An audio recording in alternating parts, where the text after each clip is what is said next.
കൈക്കൂലി വാങ്ങുന്നതിനിടെ വിജിലൻസ് ഓടിച്ചിട്ട് പിടികൂടിയ കൊച്ചി കോർപ്പറേഷൻ ബിൽഡിംഗ് ഇൻസ്പെക്ടർ സ്വപ്ന ഒരു മാസം കൈക്കൂലിയായി മാത്രം സമ്പാദിച്ചിരുന്നത് 3 ലക്ഷം രൂപ എന്ന വിജിലൻസ് കണ്ടെത്തൽ. ഇവർ കൈക്കൂലി പണം ഉപയോഗിച്ച് സ്ഥലവും വീടും വാങ്ങിയതായും വിജിലൻസിന് തെളിവ് ലഭിച്ചിട്ടുണ്ട്. മറ്റു ചില ബിൽഡിംഗ് ഇൻസ്പെക്ടർമാരുമായും ചേർന്ന് സ്വപ്ന കൈക്കൂലി വാങ്ങിയിരുന്നു. ഇവരും നിരീക്ഷണത്തിലെന്നാണ് വിജിലൻസ് വ്യക്തമാക്കുന്നത്. കഷ്ടപ്പെട്ട് പഠിച്ചാണ് ഒരു സർക്കാർ ജോലി സമ്പാദിക്കുന്നത്. അതിനെന്താ ഇപ്പോ സർക്കാർ ജോലി തന്നെ വേണമെന്ന് ഇത്ര നിർബന്ധം? സർക്കാർ ജോലി കിട്ടിയാൽ പിന്നെ ജീവിതം സേഫ് അല്ലേ? ജോലിക്ക് കൃത്യമായ ശമ്പളം, PF, ESI, പെൻഷൻ അങ്ങനെ തുടങ്ങി എല്ലാം കൊണ്ടും ഭാവി സുരക്ഷിതം. ശരിയാണ്, അത് സത്യം തന്നെയാണ്. എന്നാൽ ചിലർക്ക് പണവും സുഖവും സമാധാനവും പദവിയും ഒക്കെ കിട്ടുമ്പോൾ ആർത്തി കൂടും. പിന്നെയും പിന്നെയും അതിൽ കൂടുതൽ കിട്ടണമെന്ന് തോന്നും, പ്രത്യേകിച്ചും പണത്തിനോട്. അങ്ങനെ ഒരു വാർത്തയാണ് ഇതും. കൈക്കൂലി വാങ്ങിയതിന് കൊച്ചിയിൽ നഗരസഭ ഉദ്യോഗസ്ഥ സ്വപ്ന കഴിഞ്ഞ ദിവസമാണ് വിജിലൻസ് പിടിയിലായത്. തൃശൂർ സ്വദേശിയും കൊച്ചി കോർപ്പറേഷനിലെ ഓവർസിയറുമായ സ്വപ്നയെ 15,000 രൂപ കൈക്കൂലി വാങ്ങുന്നതിനിടെ വിജിലൻസ് സംഘം അറസ്റ്റ് ചെയ്യുകയായിരുന്നു. വൈറ്റില സോണൽ ഓഫീസിലെ ബിൽഡിംഗ് ഇൻസ്പെക്ടർ ആണ് സ്വപ്ന.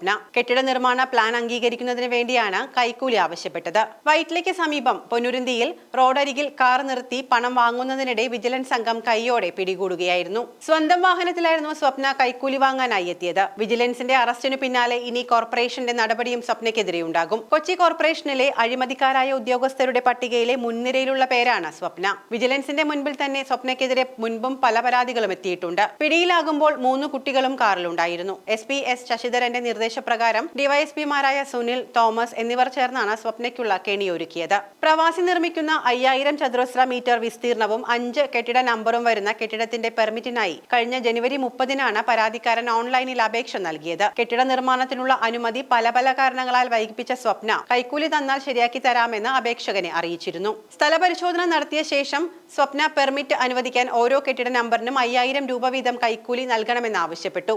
ഇത്രയും പണം നൽകാനാവില്ല എന്ന് പറഞ്ഞപ്പോൾ 15,000 രൂപയാക്കി കുറച്ചു. പരാതിക്കാരൻ വിവരം എറണാകുളം വിജിലൻസ് മധ്യമേഖല ഓഫീസിൽ അറിയിച്ചു. തുടർന്നാണ് വിജിലൻസ് സംഘത്തിന്റെ നിരീക്ഷണത്തിലായിരുന്ന സ്വപ്ന പിടിയിലാകുന്നത്. കുടുംബവുമായി തൃശൂരിലെ വീട്ടിലേക്ക് പോകും വഴി കാർ നിർത്തി സ്വപ്ന പണം വാങ്ങുകയായിരുന്നു. ഇത് കണ്ട വിജിലൻസ് പൊടുന്നനെ ചാടി വീണ് സ്വപ്നയെ കൈയോടെ പിടികൂടി. അഴിമതി നിരോധന നിയമത്തിലെ വകുപ്പ് ഉൾപ്പെടുത്തിയാണ് നിലവിൽ കേസെടുത്തിട്ടുള്ളത്.